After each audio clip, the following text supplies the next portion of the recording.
Good morning Bihar.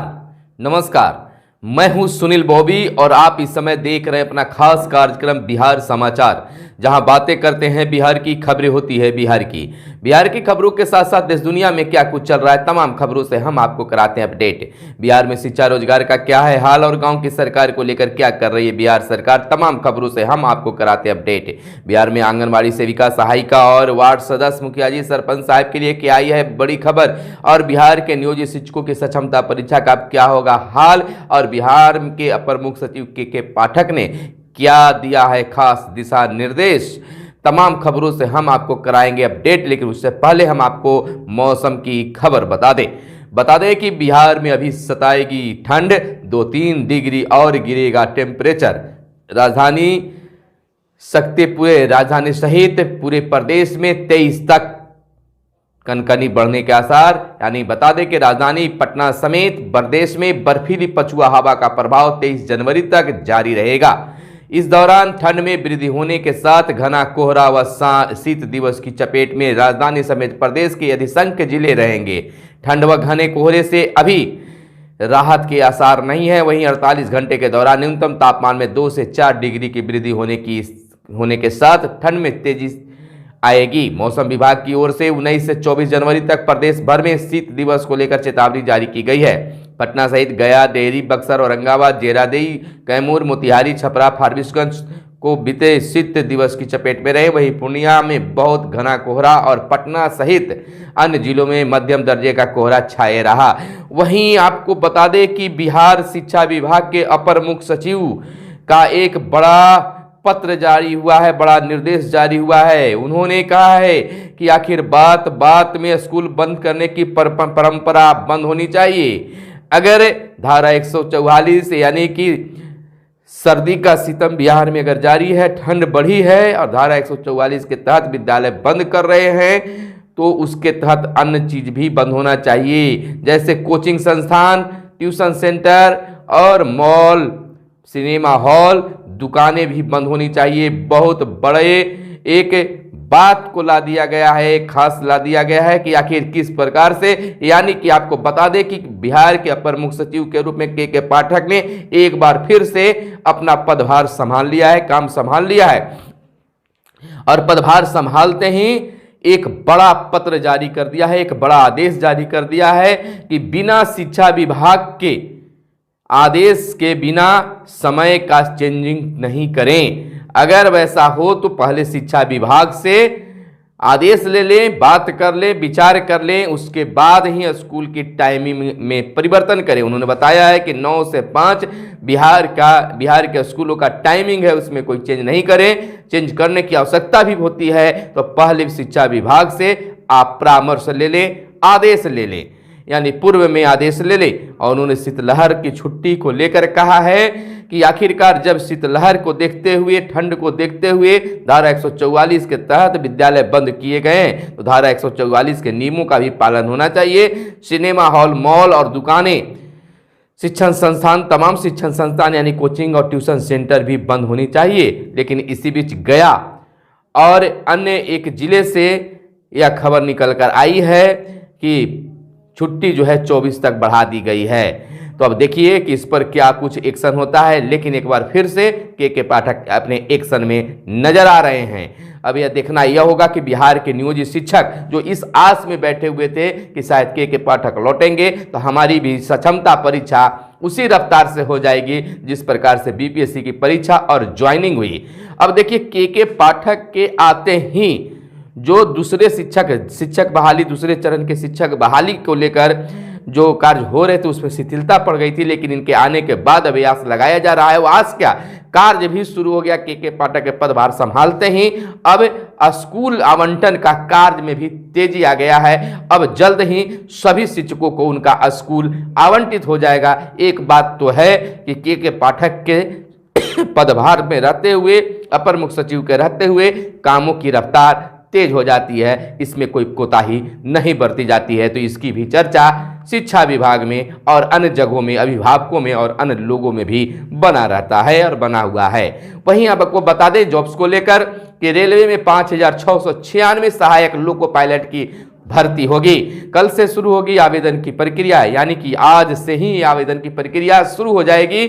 19 फरवरी है आवेदन की अंतिम तिथि, यानी 19 फरवरी तक आप आवेदन कर सकते हैं। आरआरबी रेलवे भर्ती बोर्ड ने देश भर के 21 बोर्डों के लिए सहायक लोको पायलट की भर्ती करीब 6 वर्षों बाद निकाली है। इस बार 5,696 पदों पर भर्ती होगी। पटना आरआरबी व मुजफ्फरपुर आरआरबी को मिलाकर 76 रिक्तियां हैं। आवेदन 20 जनवरी से होगा, यानी कि शुरू कर दिया गया है और अंतिम तिथि 19 फरवरी है। उम्र सीमा 18 से 30 वर्ष तय की गई है। तो ये इस तरह से। और दूसरी बात बता दें कि जिलों व नगर निकायों में बिना निकायों को मिला ध्वनि मापक यंत्र 1 से 100, 1 से 10 ध्वनि मापक यंत्र कराया उपलब्ध, यानी कि सभी जिला मुख्यालयों और नगर निकायों में अब ध्वनि प्रदूषण पर लगाम लगाई जा सकेगी। ध्वनि प्रदूषण मानक से अधिक या नहीं, इसकी जांच के लिए प्रदूषण नियंत्रण बोर्ड ने 110 ध्वनि मापक यंत्र का वितरण किया है। तो यह भी एक बिहार के लिए बड़ी पहल है। इधर स्कूलों के लिए मिशन दक्ष अभियान और प्रभावी बनेगा। मिशन दक्ष में पढ़ा रहे शिक्षकों की राय जानेगा शिक्षा विभाग। अभियान के तहत 25 लाख बच्चों की विशेष कक्षा ली जा रही है। आपको बता दें कि के पाठक के निर्देश पर 3:30 से 4:15 तक मिशन दक्ष सभी विद्यालयों में चलाए जा रहे हैं। कक्षा 3री से 8वीं तक के कमजोर बच्चों को मिशन दक्ष में शामिल किया गया, तो यह अभियान में और तेजी लाई जाएगी। तो वहीं हम आपको बता दें, आवासीय स्कूलों में 1,560 छात्राओं का नामांकन होगा। 9वीं कक्षा में 1,080 सीट पर अलग से नामांकन होगा। वहीं पिछड़ा और अति पिछड़ा वर्ग की छात्राओं का होगा नामांकन, यानी बिहार में पिछड़ा वर्ग एवं अति पिछड़ा वर्ग कल्याण विभाग के तहत संचालित अन्य पिछड़ा वर्ग आवासीय +2 उच्च विद्यालयों में कक्षा 6 में इस वर्ष 1,560 छात्राओं का नामांकन होगा। विभाग ने इसके लिए योग्य छात्राओं से आवेदन मांगा है। तो अगर आपके बच्चे योग्य हैं तो इसमें नामांकन आप करा सकते हैं। वहीं एक शिक्षक के जिम्मे 25 प्रार्थी होंगे। बिहार बोर्ड की यह निर्देश है। पहली से 12 फरवरी तक इंटरमीडिएट वार्षिक परीक्षा आयोजित होगी। वहीं 15 से 23 फरवरी तक मैट्रिक की वार्षिक परीक्षा ली जाएगी। आपको बताते चले, इंटर और मैट्रिक वार्षिक परीक्षा की तैयारी अंतिम चरण में है, अंतिम दौर में है। परीक्षा कक्ष में हर बेंच पर अधिकतम 2 छात्रों को बैठाना है। 25 छात्रों पर 1 शिक्षक रहेंगे। प्रत्येक परीक्षा हॉल कमरा में न्यूनतम 2 शिक्षक रहेंगे, यानी कि 2 शिक्षक पूरे कमरे को देखेंगे, यानी 25 दूना 50 बच्चे उसमें बैठ पाएंगे। वहीं गणतंत्र दिवस पर किलकारी के 15 बच्चे दिखेंगे दिल्ली के कर्तव्य पथ पर। पूर्णिया किलकारी की 10 बच्चियां झिझिया लोक नृत्य की प्रस्तुत करेगी। वहीं प्रधानमंत्री राष्ट्रीय बाल पुरस्कार किलकारी के मोहम्मद हुसैन को मिलेगा। बता दें कि गणतंत्र दिवस के अवसर पर किलकारी बाल भवन के 15 बच्चे दिल्ली के कर्तव्य पथ पर आयोजित समारोह में शामिल होंगे, जिसमें पटना किलकारी के 3 बच्चे व पूर्णिया के 2 बच्चे भी होंगे। पूर्णिया किलकारी की 10 बच्चियां झिझिया लोक नृत्य की प्रस्तुति भी देगी। तो यह बिहार की एक बड़ी उपलब्धि होगी। तो आपको बता दें कि पटना म्यूजियम का होगा 13 फरवरी को उद्घाटन, यानी कि 13 फरवरी को पटना में इसका उद्घाटन होगा। और निकायों में नए सिरे से होल्डिंग टैक्स का मूल्यांकन होगा। बता दें कि बिहार सरकार नगर निकाय में नए सिरे से सर्वे कराकर होल्डिंग टैक्स का मूल्यांकन कराएगी। कर निर्धारण कर वापसी भी की जाएगी। तो यह कर निर्धारण के लिए एक बड़ी पहल की जा रही है।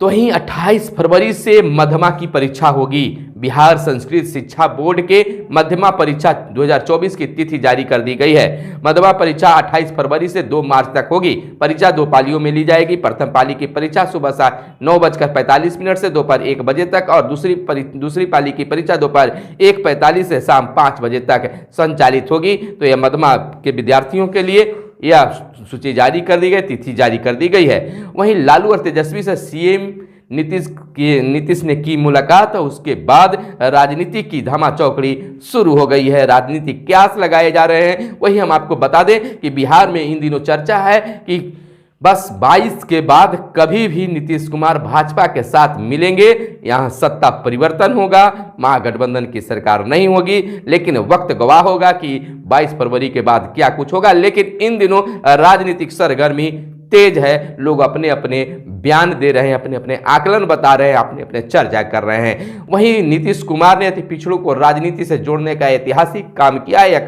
जननायक कर्पूरी ठाकुर की जन शताब्दी समारोह की तैयारियों में जुटे समाज कल्याण मंत्री मदन सहनी ने यह बात कही है कि नीतीश कुमार ने बहुत बड़ा ऐतिहासिक कार्य किया है।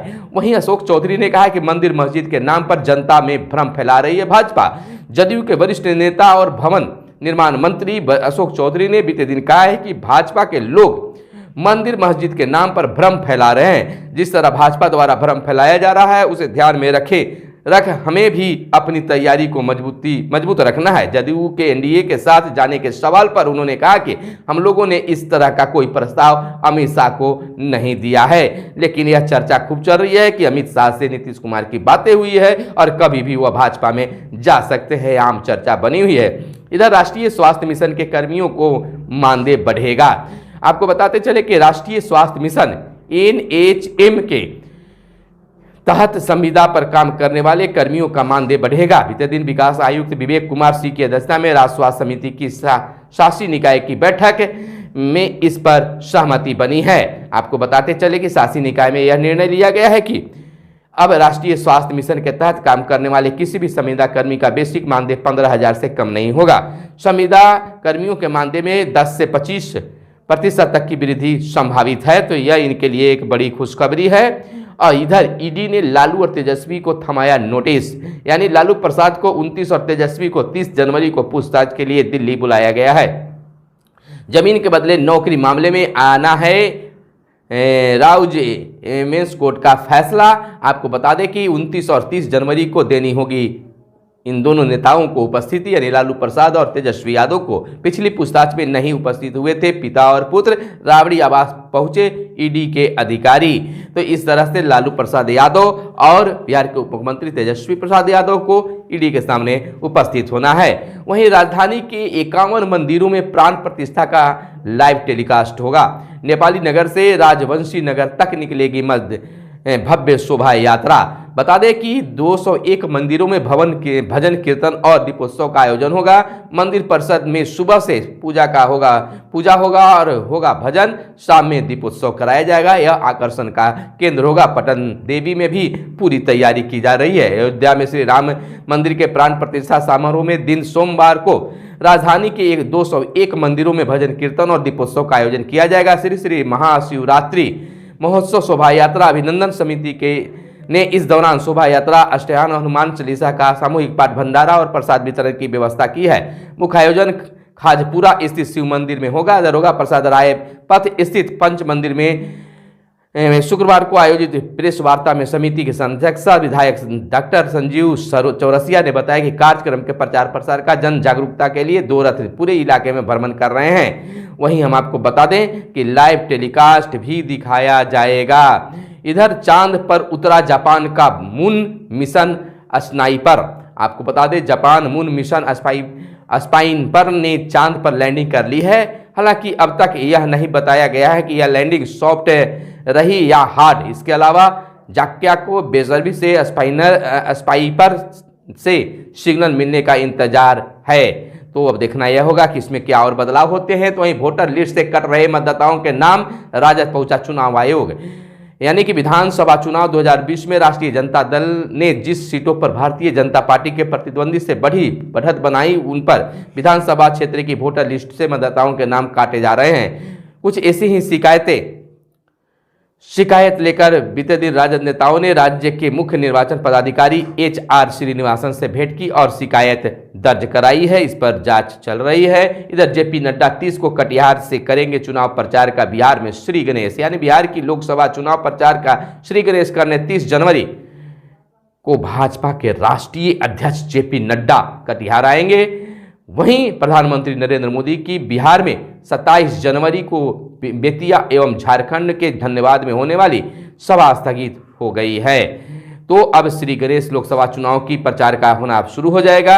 इधर बिहार विद्यालय परीक्षा समिति पर 25,000 का अर्थदंड, यानी पटना हाईकोर्ट ने 2019 इंटरमीडिएट की वार्षिक परीक्षा की अव्यवहित एवं बारकोडेड उत्तर पुस्तिका के मूल्यांकन कार्य के लिए नियुक्त प्रशिक्षक द्वारा जानबूझकर मूल्यांकन कार्य में बाधा उत्पन्न करने के मामले पर सुनवाई की न्यायाधीश राजीव रंजन प्रसाद की एकल पीठ ने दर्ज प्राथमिकी को रद्द कर कानून का दुरुपयोग करने और शिक्षकों को अकारण परेशान किए जाने पर बिहार विद्यालय परीक्षा समिति को 25,000 रुपये का अर्थदंड लगाया है। तो यहाँ पर एक बार फिर से शिक्षकों की जीत हुई है। इधर नए शिक्षकों को स्कूलों की आवंटन की प्रक्रिया शुरू हो गई है, यानी कि जैसे ही बिहार में के पाठक अपना पदभार संभाला है, अब शिक्षा विभाग भी बिल्कुल तेज रफ्तार के मूड में, कार्य के मूड में आ गया है। इधर 2466 कक्षा बनाने में गमन पर बीईपी ने कार्रवाई की रिपोर्ट मांगी। स्कूलों की शिक्षा समितियों पर बिना निर्माण कराए राशि निकासी का आरोप लगा है। लोकायुक्त ने पूछा वसूली में कोताही क्यों, फसादों से राशि वसूली का दिया गया है यह आदेश। मुजफ्फरपुर से खबर आई है। इधर संविदा स्वास्थ्य कर्मियों का 25% वेतन मानदेय बढ़ाने की फैसला ली गई है। तो संविदा कर्मियों का, जो स्वास्थ्य कर्मी हैं, उनका मानदेय बढ़ाया जाएगा।